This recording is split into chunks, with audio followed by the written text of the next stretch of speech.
everybody, welcome to the Comic Game Movie Show. My name is Deshaun, and let's talk about Moon Knight. Tomorrow is Moon Knight episode 2, and this show has had an interesting reaction so far. There have been like the thing is, this show is having almost the same identical reaction that WandaVision had gotten in its first couple reviews. People, it's hard to think back to it now, but when WandaVision, the first 2 episodes of WandaVision, like the first episode, when first couple episodes of WandaVision, while it was a lot of buzz around it, just like Moon Knight, a lot of buzz, a lot of people talking about it, a lot of people interested. Now, this isn't quite as big as that because at that point, WandaVision was the first MCU project in a year and some change. So, like, it was like anticipation for the first MCU thing. So, there was a lot more heat going into WandaVision. But the reaction to WandaVision was very similar. This is how different it is, how weird it is, how it's so different than anything the MCU has ever done, how unique it is. I even watching this show, I still think WandaVision is still the most unique thing the MCU's ever done. But, I remember those reactions. I remember people like, what's up with this? Like, I remember the conversations of just, even though we knew Wanda and Vision, it wasn't something that, it was still something that even us MCU fans were like, what the fuck is happening here? Same thing with Moon Knight. We still don't know certain pieces, and there's certain things that they clearly set up. Now, Moon Knight and WandaVision are mysteries. Moon Knight, WandaVision, and Loki, to be fair, are mysteries. I don't think it's a coincidence that I will say I think those are the best of the Marvel Disney Plus shows are WandaVision and Loki, and now Moon Knight seems like it's going to be in that same category. Whereas Hawkeye and Falcon and the Winter Soldier were more straightforward superhero shows. Nothing wrong with that. I love both of those for different reasons.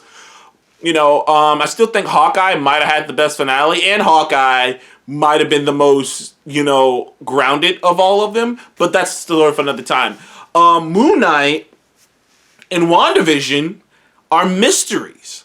And when you're making a mystery, you can't give all the answers away. And I've seen a lot of complaints about that. Shockingly, I say shockingly, but it's not very shocking. I've seen a lot of people complaining that they didn't get enough. I've seen people complaining either that they didn't get enough. I've seen people complaining that this isn't the same version of Moon Knight that they know. I've seen people complaining that it's too slow, that it's confusing, in which I'm confused about almost all of these complaints. I'm confused about the people who think that. I'm confused about the people who are just angry that they didn't get more, because they're not complaining about what they got. They're complaining that they didn't get more of it. Like they wanted more episodes. They're like, you know what I mean? Like they wanted more of it. Then you have people complaining that this show is too short. Some of the stuff that people complain about these days is crazy. And there's a tangent of people who actually, maybe it's a little bit more than a tangent, who hate the fact that the Disney Plus shows are 6 episodes. And we know why they're 6 episodes.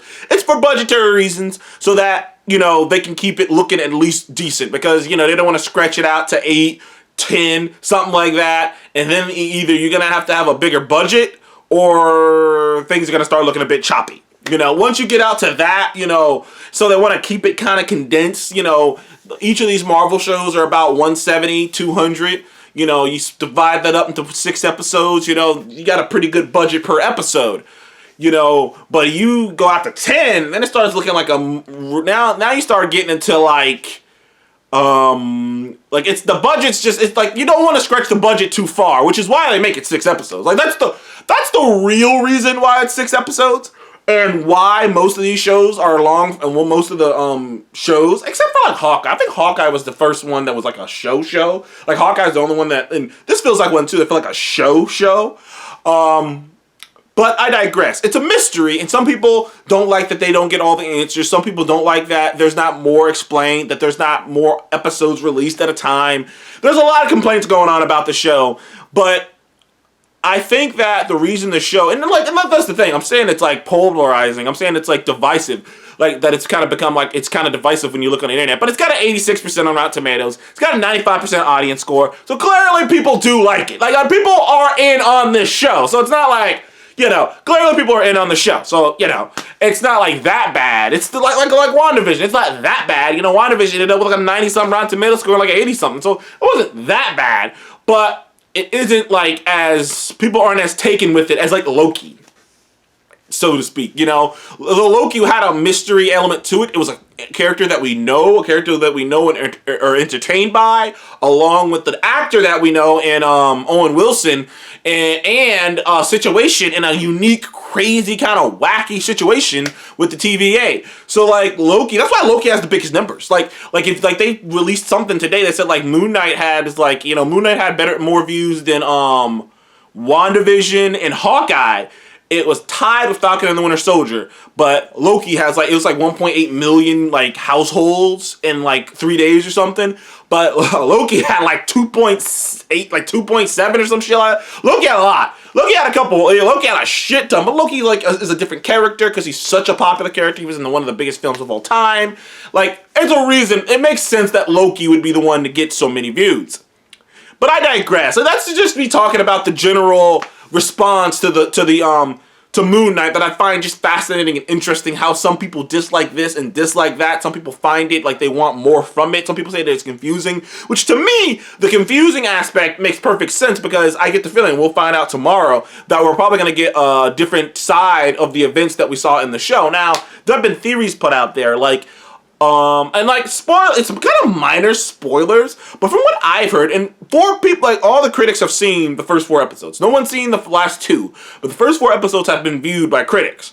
And the way most critics, basically every critic describes this as so isolated from the MCU itself. Like there's not a lot of MCU in it. Even if you watch Shang-Chi, if you take out the Wong and Blonsky sequence, it's a lot. There's not a lot of MCU in Shang-Chi. So, they've been Marvel's sort of been subtly, if you take out the references out of Eternals, there's not a lot of Marvel, there's not a lot of MCU, there's not a lot of MCU. Marvel's sort of been doing what they used to do back in the day, which is with these franchises, giving them their own little isolated, at least these new ones, giving them a nice little isolated, patch to be this is these characters, we're not gonna have anything else, we're gonna settle these characters, and then later we might start doing more crossover stuff, but right now we're gonna focus on these characters and what they're doing. And I find that, I kind of find that interesting, because I don't think the Avengers are even referenced in that first episode of Moon Knight. There's not an Avengers poster. There's not an Avengers reference. I think someone spotted something though. What's that national? I can't remember the name of it, but that national security people who are in Falcon and the Winter Soldier, one of their logos is in the background, but it's more subtle. You know what I mean? Personally, I'm having a great time with the show, and Mike, I'm not sure where it's going. Now, I've seen theories that say maybe Mark, that says that, and this could be cool, is that Mark Spector, who is in the comics usually the main one. Right now we're following Stephen Grant, who is a totally different version of Stephen Grant, by the way, which apparently that pissed a lot of people off too. A lot of people are used to Stephen Grant being the rich guy. It's so funny. It seems like Marvel themselves basically, knew about the whole, he's Batman, he's Marvel's Batman. They're like, yeah, we don't want to have that comparison be so overt, and I see why they did what they did. I see why they changed Stephen Grant from this rich dude who pays for all the toys, because this version of Moon Knight's supernatural. In the comics, depending on which one you're reading, but most often, he's not supernatural in nature. He has gadgets and shit. He has he has a crescent moon jet, like the bat plane, the bat jet is like a crescent moon plane thingy. It's pretty crazy. He's got a white limo that drops him off and shit. He's got all this stuff that he pays for with his money. But this version of Moon Knight is clearly supernatural in nature. Because I remember when I saw the commercials and stuff, I was curious where he was getting his moon darts from, because he has these moon daggers and blades that he uses. And I was like, I wonder where he's getting that from. But it looks like in the trailer, he's taking it out of the chest piece. So he can just take unlimited daggers out of the chest piece. Which then makes me go, okay, this version of Moon Knight is going to have some powers and abilities and be unique and be very unique in the way that he's handled. He's going to be a more supernatural version of Moon Knight. Which you kind of thought they were going to do. There's a reason they gave Shang-Chi the 10 rings. The reason they gave Shang-Chi the 10 rings is to put him on a level on par with Thor and, with like Thor and Wanda. Like, you know, like at least he can hold his own against some of the more powerful members in the MCU. And it's clear to me that making Moon Knight more supernatural, it seems like he has like a healing factor. It seems like he has unlimited, you know, like little moonerangs, for lack of a better term, in his chest plate. I see what they're doing. They're trying to level him up by making him a bit powerful. I'm actually hyped for next week because I'm curious, because last week was a great setup. It was great setup. It was great introduction. I loved the way they did it. But I do subscribe to the theory though, and I actually believe it, that Mark Spector created Stephen Grant as a cover because he's a mercenary, and you know maybe he's even more than that because you know maybe he's even more than just a mercenary. And he created Steven as a cover. He got lost in the cover, and Steven became the main. And like Steven took over. Maybe on a subconscious level, Mark liked being this peaceful guy more than he liked actually being himself.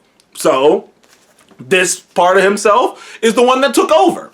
There are so many subtle hints and stuff. I've rewatched the episode a couple times. There's so many subtle hints and stuff, from the whole fishes having short memories to the fucking, you know, like there's so many hints. By the way, there's already hints to the healing factor thing. Just with him waking up with a broken jaw and it just popping back in place automatically. So like, hey, look, I am hyped for tomorrow's episode. I really am.